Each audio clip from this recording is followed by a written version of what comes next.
All right, folks, back on the Bossman. Shout out to Coach Matt McKillop, Davidson Wildcats here with me on the Bottom of the Smash Show. Year two at Davidson here for him, had been the head coach.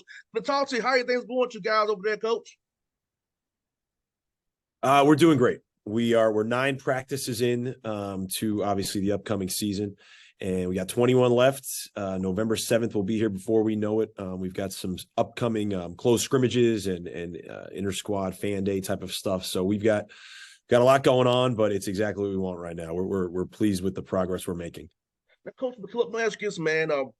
From the springtime, those workouts you had, summer workouts, and now with your practices getting ready for November 7th, how important has it been to build that chemistry with your guys, especially in this world of the portal and the NIL, trying to keep guys together on the same accord? But how important has it to start in the spring until now to get ready for that first game on November 7th? Yeah, it's essential. That's a great question because it's such a unique atmosphere that we're all, I say, dealing with, but we're all a part of. It all starts on the front end by bringing in the right players and those who you believe fit the culture, the chemistry, the locker room, the environment we have, and then hopefully putting them into this environment and then it works and they get along. We've practice just started a week and a half ago, but we've been together working out since the summer, and you have different phases. So June, July, August, they get to know each other. They're friends. They build those friendships. And then classes start. So now there's some distractions. That's September. And then practice just began. So now we're working things out. And, there's going to be good days. There's going to be bad days. You're competing against each other in a little bit of a different way. And then before long, playing time, shot selection, starting lineup, that's all going to come into play. And hopefully you've built the relationships, coaches amongst players and coaches, players and players, where everybody has the best interest of the team in mind and is selfless enough to do whatever it takes for the benefit of the team. So it's really sounds great how I just said it right there. It's really tough to do that. And I believe that we've got a special enough group of guys and staff that we can be an exception when it comes to that. Think how crazy it was from back in the day when we had to start practices right here now and over in October.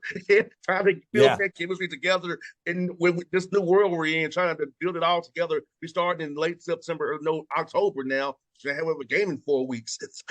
Well, it's funny. Wow, It's that funny you was. say that. It was, and I hate to be the back when I played kind of guy, but we used to get when I was a player here at Davidson, we got 2 hours a week on the court with our coaches, and you could only have 4 players in those workouts, and then you would have that for 6 or 7 weeks of preseason. October 15th, that was that first practice, and then I don't even know that, I can't remember if there was a limitation on hours, but you went like 6 straight days, then you had 1 off day a week. Now it's year round now, and you could work out with full groups year round. You could work out with more hours than 2 year round. So it can be overload, and we try to be creative and we try to do different things and we try to find ways to keep everybody excited to get in the gym every day when they're doing it together so much and so long. Like right now, it's Davidson College's fall break starting today. So we're giving our players the weekend off. Some of them are going home. Some of them are staying here, and some of them are in the gym right now.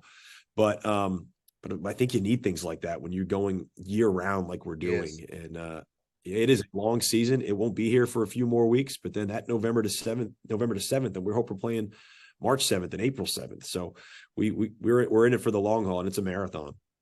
And I know fans don't really understand this way you and I do, but how important is to have a great strength and conditioning staff to make sure your guys are healthy and fit and ready for that long 2 semester season from November 7th, hopefully through late April, late March to April there.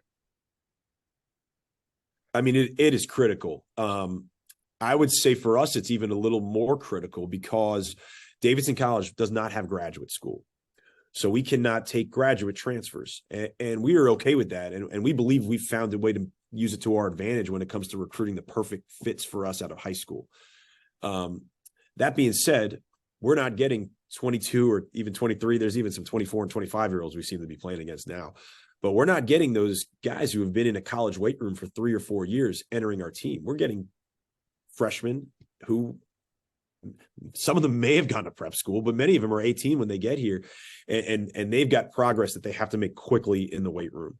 Our strength coach is great, named Brian Seitz. We have our own weight room. I mean, he does incredible work with our players, as does our athletic trainer, Justin King. And yes, there's major importance to getting bigger, stronger, faster, more explosive. But just as important is being available and injury prevention. And Justin King, our athletic trainer, works hand in hand every day with our strength coach and our coaching staff to, as big and strong as we want these guys to be, we just want them to be available to play and be injury free and prevent and put them in position to be preventative for these injuries. So it's again, it's different than when you and I probably were doing this and you did some curls and some bench press. No, this is big time now. Yeah, because he got me by 1 year because I'm 84. So you got me by 1 year. So yeah. So we're definitely. I'm sorry, it froze for a second here. So it froze for a second. So I might have missed something. Yeah. Oh, you did freeze. I was saying like you got me by a year. Like I'm 84. So you got me by a year. So like back when we was doing it was just a little dumbbell here or there, man.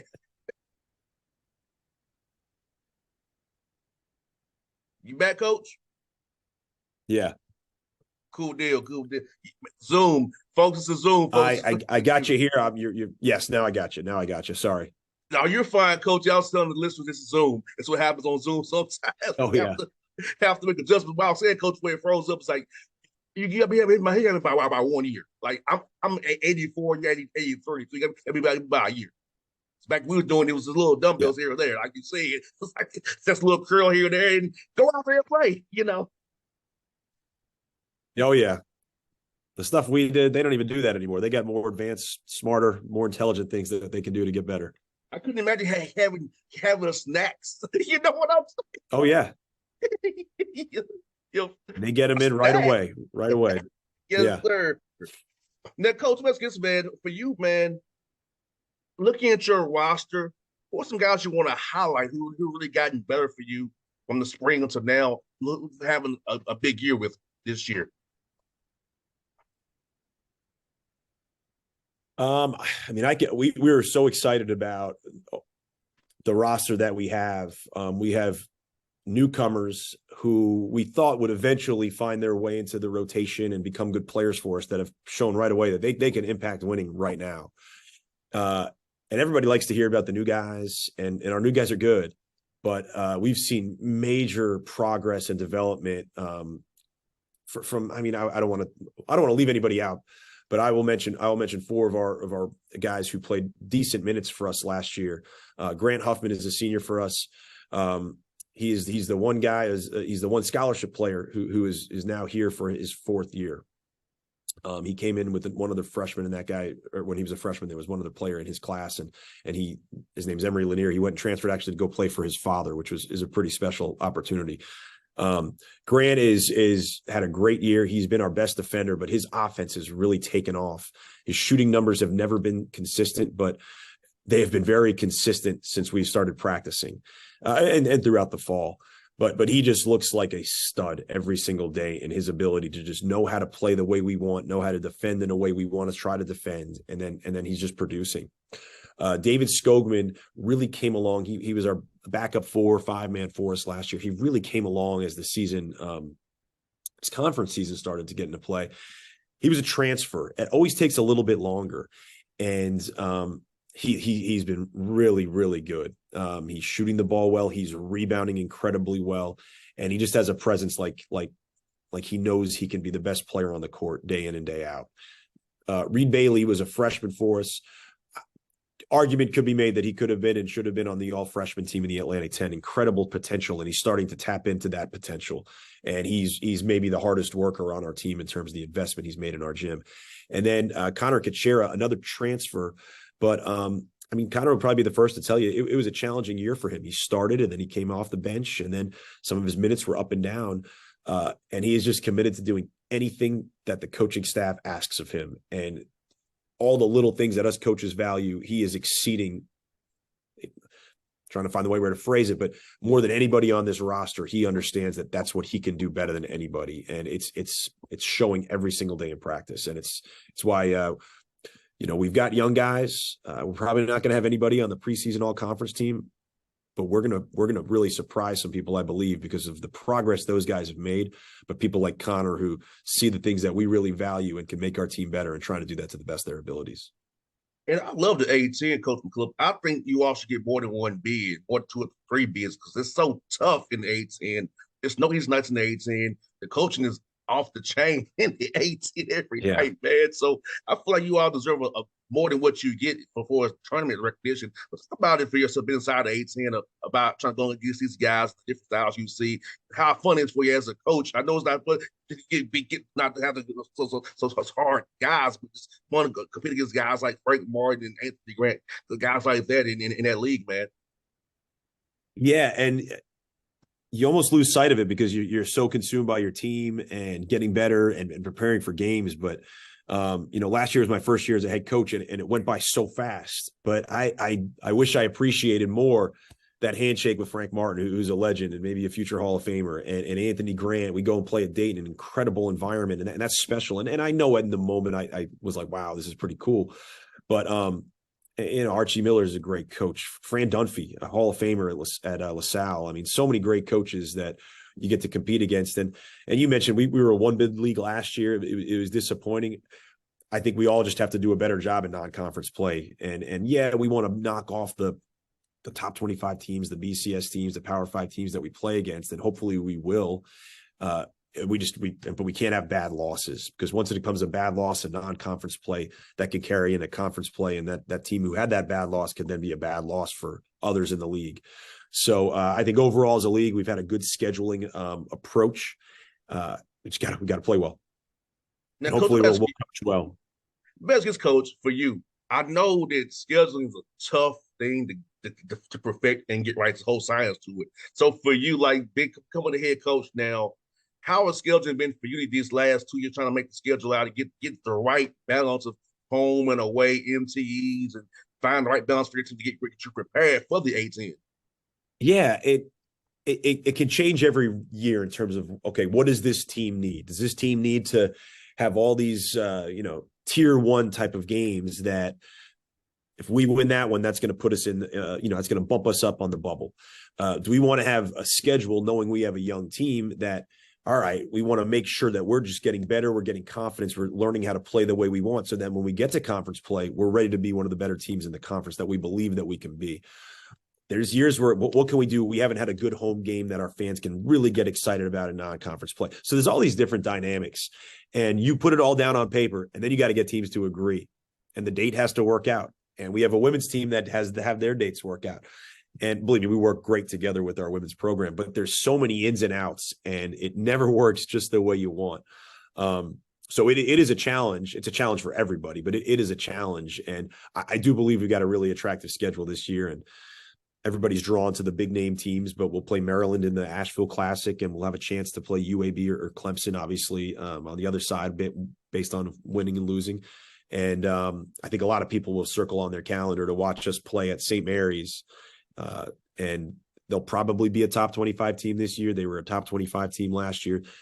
Interesting. Steph Curry's last game in a Davidson uniform was out at their gym in an NIT road game at St. Mary's. So this will be our first time going back there since Steph's last game. They're going to come back to Davidson to return that game in the future. So pretty exciting for us. 100%. I feel like with you being so close to Charlotte, guys should want to come play you because you're close to Charlotte. Like it's you get an easy in from the airport, a little drive up north there. So I feel like coming to Davis would be an easy thing for guys, but I know guys don't want to do. Some guys want to be home all the time, but I just know the location of where your college is very much attractive. A lot of schools there, you can play regionally too, from South Carolina as well. So I feel like you're in a great spot to get some non-con games. Like you said, the date must work, and they want to really play you or not. Must be the desire, must be there. Yeah, and it's a good problem. It's a bad problem. I mean, if teams don't want to play us, that means there's some level of respect. And again, they're trying to do the best thing for their team. Charlotte there's major convenience to Charlotte. You're exactly right. There's an airport. You can get direct flights most places, most cities. There's a different level of convenience to then say, to fly into Bowie's Creek to play Campbell, let's say. So I do hope people see that being an advantage.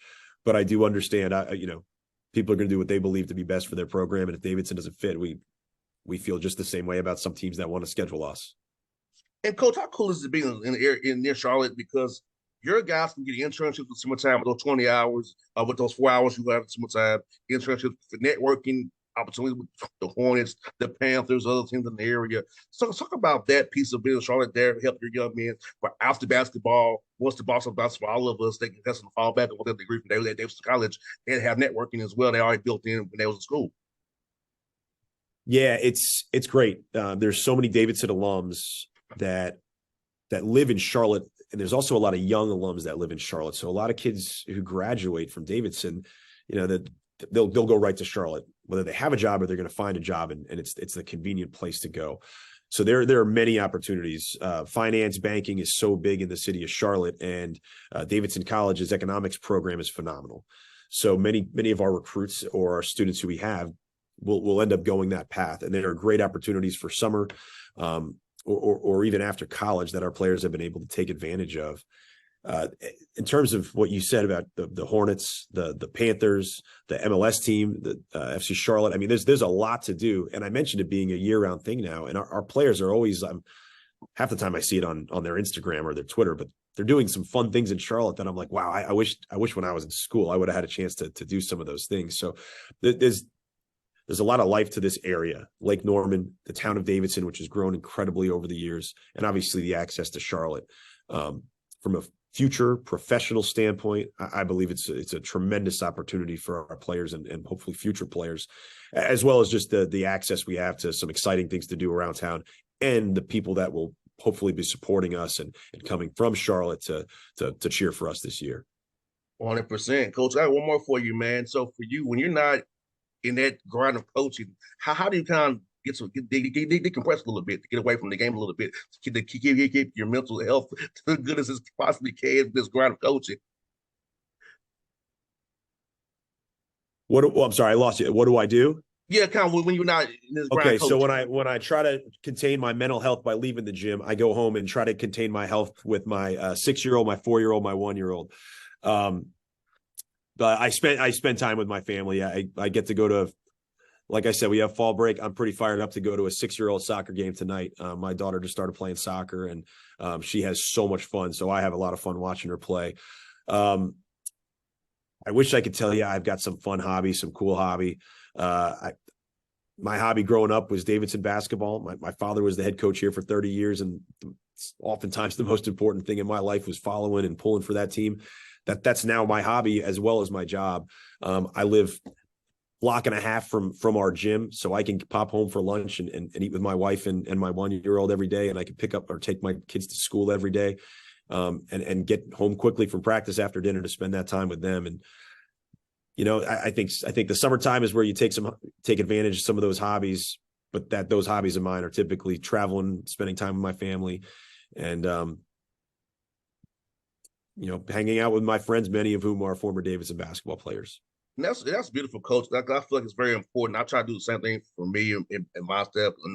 I got young kids too, and I have to kind of say, hey, I'll be about the Falcons, the Hawks, the Radio United. You have to build in time for them as well. So I'm getting better at that, as I have a 4 and 2-year-old. So I'm trying to get better at that myself, Coach, and have that kind of holistic view of, hey, I need to get off the ground, so and just be a family man, Right. But yeah, Coach, I tell you what, man, it's good to see you. The Hawks will be in town the 25th for opening night. Hopefully I can come there and see you guys practice if it's okay Absolutely. with you. Absolutely. We got a crowded house, but maybe I can find a corner for you to lay down in. Yes, sir, Coach. I'm gonna definitely send my number offline here so you can stay in contact with Coach. But good to talk to you, man. I hope to let you down the road. If you ever in Atlanta, let me know. Let take you out to lunch or something, man. Anything I can do to help Davidson basketball, man, I'm all about it. Please reach out to me. I love to help you guys out, man. Well, thank you very much. I appreciate it. Thanks for having me on. Thanks, Coach. It was fun, man. All right, you take care.